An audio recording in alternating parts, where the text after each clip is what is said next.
Muchas gracias. Vamos a continuar ahora con Peter Gleick.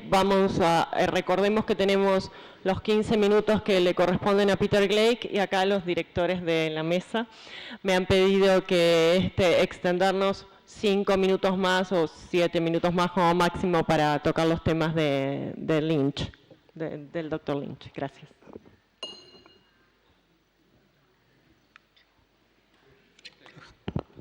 Thank you very much. Let me add my thanks to the organizers for this meeting, and especially to the Pontifical Academy and Chancellor Srando for hosting us in this wonderful place. Let me also begin with 2 apologies. The first to the translators, who have the most difficult job, because almost certainly I will speak too fast.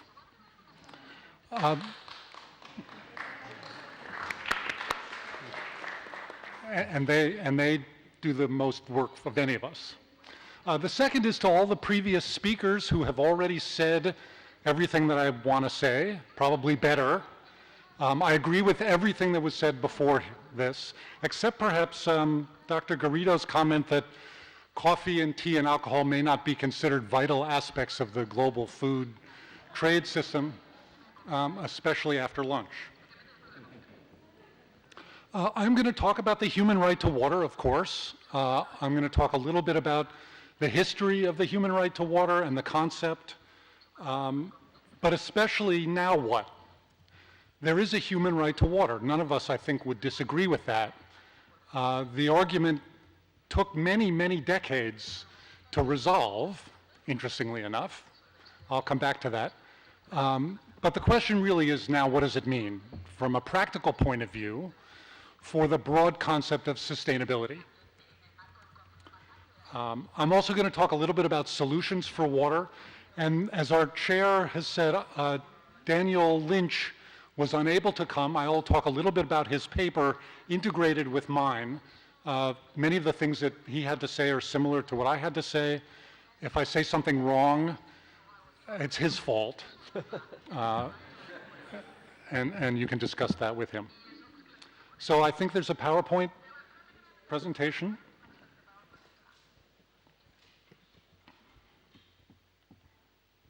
So let me start with a quote from Charles Darwin, who said, "If the misery of our poor be caused not by the laws of nature, but by our institutions, great is our sin." And in many ways, this is the story of water. As someone previously this morning said, the problem is not that we don't have enough water to meet basic human needs and the human right to water. The problem is, I would argue, our institutions and our management and our economies. It's not that we don't have technology. It's not that we don't know how to provide basic water for everyone, but we have failed to do that. And I would argue, with credit to Charles Darwin, great is our sin. So the discussion about the human right to water has gone on for a long time.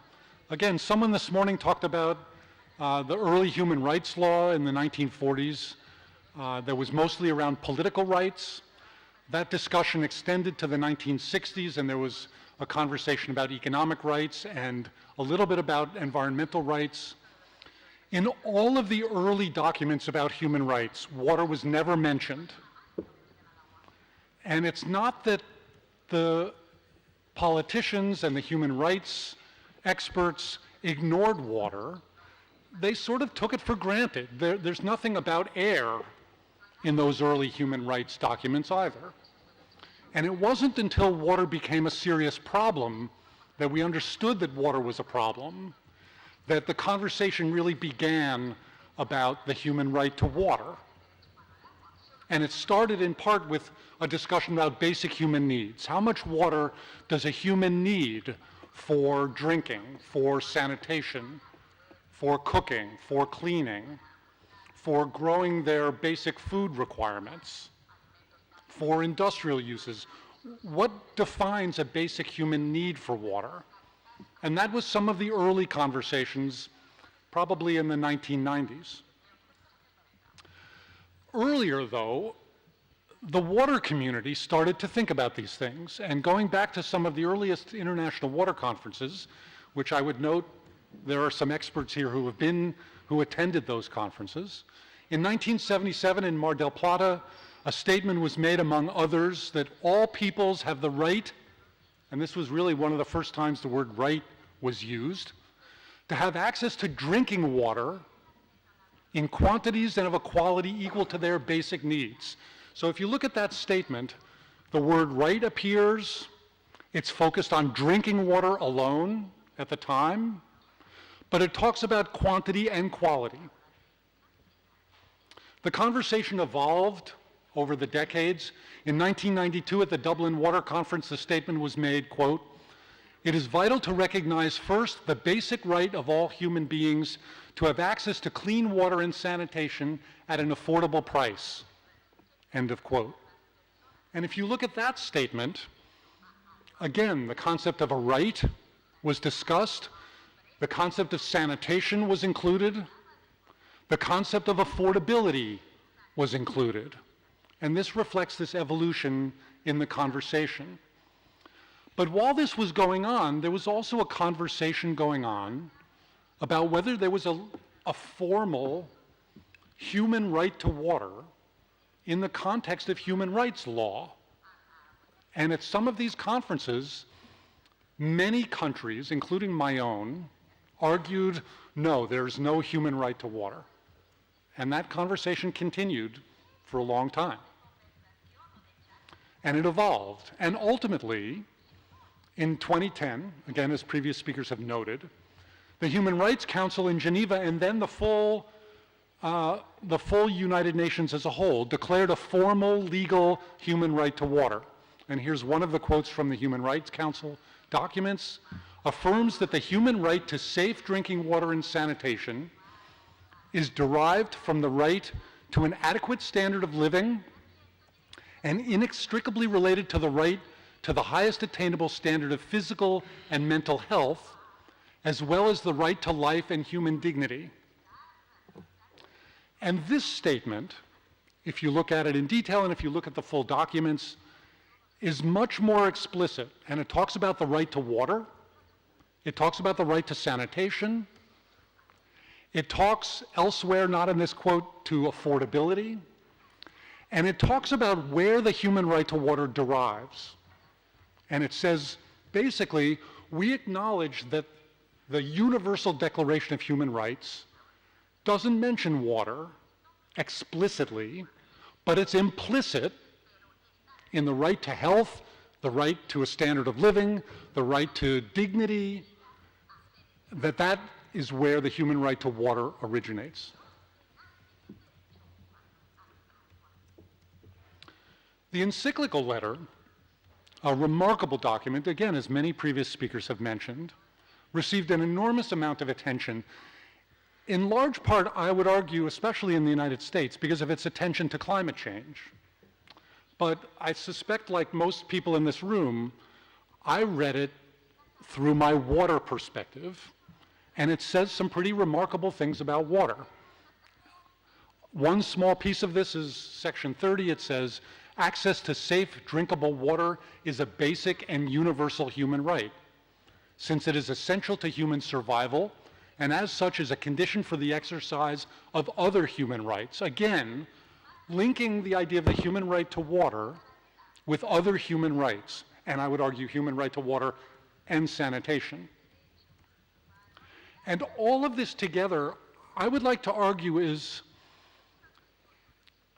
the way we need to think about sustainability in general. And this session is talking about sustainability. The human right to water is a piece of that. The right to food is a piece of that. Environmental health is a piece of that. Sustainability is a broader set of concepts, and my interest is water and climate. Some people's interest is food. We're all interested in pieces of the sustainability problem. I would just like to remind us that as we move toward the question of the human right to water and the sustainability of water, what we're really interested in is sustainability in its broadest sense. Now, I would also like to observe that access to safe water and sanitation is not only a developing world problem, and I'll come back to that. I'd also like to note that a formal declaration of a human right to water doesn't guarantee that the human right to water will be satisfied. I'm delighted, I was thrilled when the UN declared a formal human right to water. But I and many others have acknowledged that that alone, the declaration alone, isn't enough. We have to think about implementation and action. I would also like to note that a strong economy by itself does not guarantee that the human right to water will be satisfied. I live in one of the richest countries in the world, and there are populations in the United States without access to safe drinking water or access to adequate sanitation, which is a shame.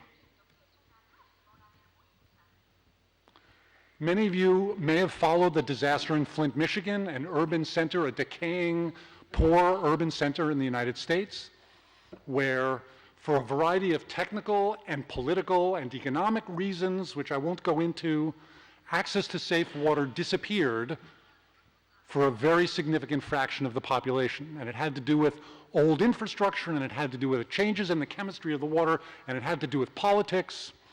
But for many, many months, frankly, still today, there are populations in many of our cities that do not have access to safe and affordable water. It's inexcusable in the richest country, one of the richest countries of the world, and it's still a problem. But I would also note that in the Central Valley of California, for example, there are populations, again, some of the poorest populations, mostly immigrant, underrepresented populations, drinking water that is not safe for human consumption. In this case, water contaminated with nitrates. Nitrates from agricultural pollution, from septic sewage systems that are not adequate. And this is a problem that we've known about for decades and have failed to solve. Not because we don't have the technology, not because we don't have the money, but because politically we have not focused on it. And I would argue that's a violation of human rights. I'd also like to note, water is a fundamental human right, but it's also an economic good. And there's been a lot of conversation about the way that the human right to water and the economic value and economic properties associated with water management conflict. I don't think they have to conflict. I think we can manage water for the human right aspects and manage water for the economic good aspects, but we need to think about those as well. One quick comment, and again, we've heard a little bit about this.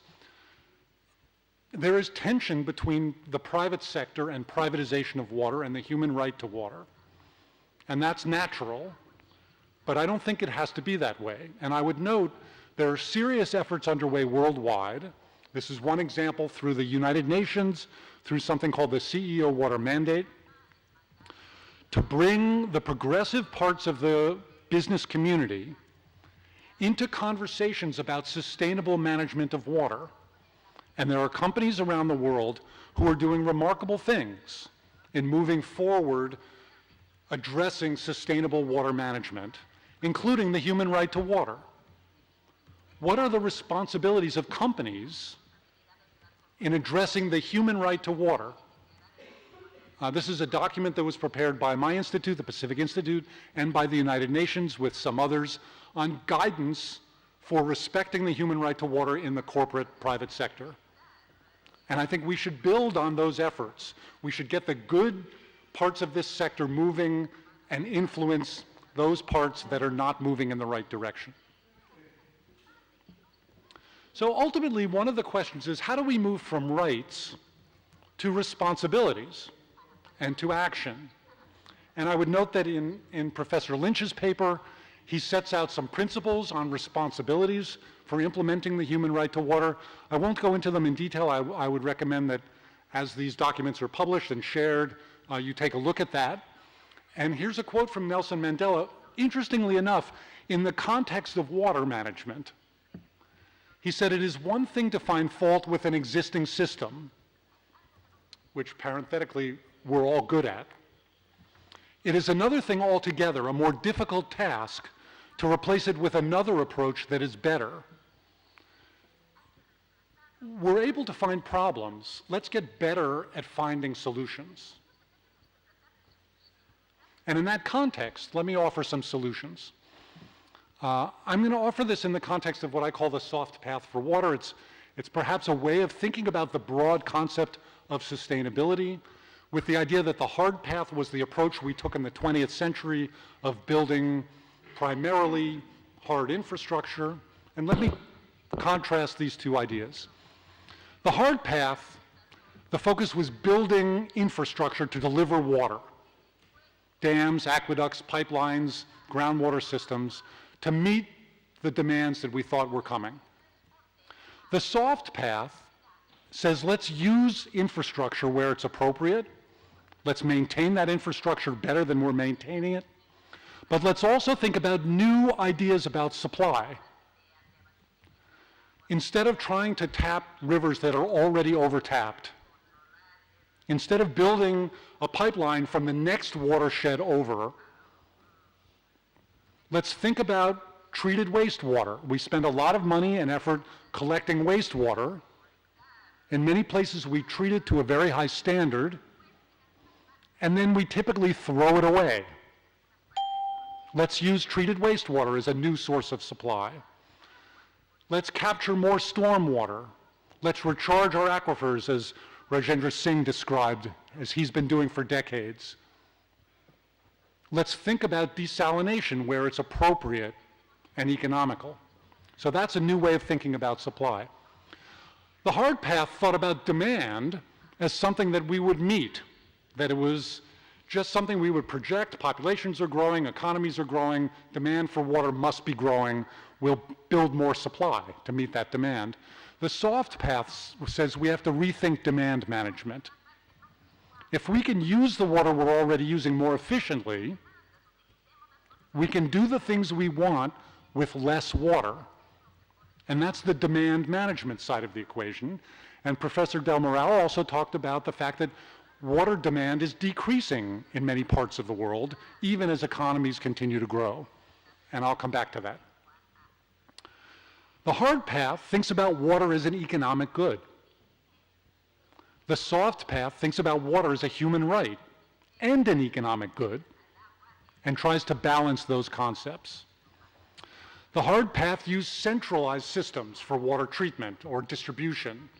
It treated water to one standard, typically potable water standard, no matter what the demand for water was, or no matter what the quality of the water needed was. And as a result, in the richer parts of the world, we use incredibly high-valued potable water to flush our toilets and to water our lawns. The soft path will do a better job of matching supply and demand and the quality of the water we have with the quality of water we need. The hard path gave no thought to ecosystems. We either didn't understand that ecosystems were damaged by water policy or we didn't care. Well, today we understand, and maybe we care more, but the soft path integrates ecological protection as a fundamental part of water management. We have to protect ecosystems as well. The hard path used centralized management systems, big utilities, state systems, federal systems, national systems. The soft path will use community scale systems. We'll bring women into the conversations about water management. We'll use community approaches in a way that's decentralized rather than centralized. And in many places, centralized systems still make a lot of sense. I'm not suggesting we throw those out, but we manage water in a more comprehensive, integrated way. And one of those factors is integrating, for example, water management and energy management. Typically, we have energy utilities over here and water utilities over here, and they never talk to each other. But we know that it takes energy to move and treat and deliver water. We know that it takes water to produce energy, and if we could only get those systems talking to each other, and our food systems and our ecological systems, we move more quickly and more effectively toward broader sustainability. And that's part of the soft path as well. So ultimately, I would like to argue that steps toward true sustainability have to encompass the human right to water and give special attention to those still deprived of the most basic access to safe and affordable fresh water and sanitation. But it has to do more. It has to take an integrated approach to all of the environmental sustainability and equity concerns that we face. Thank you very much.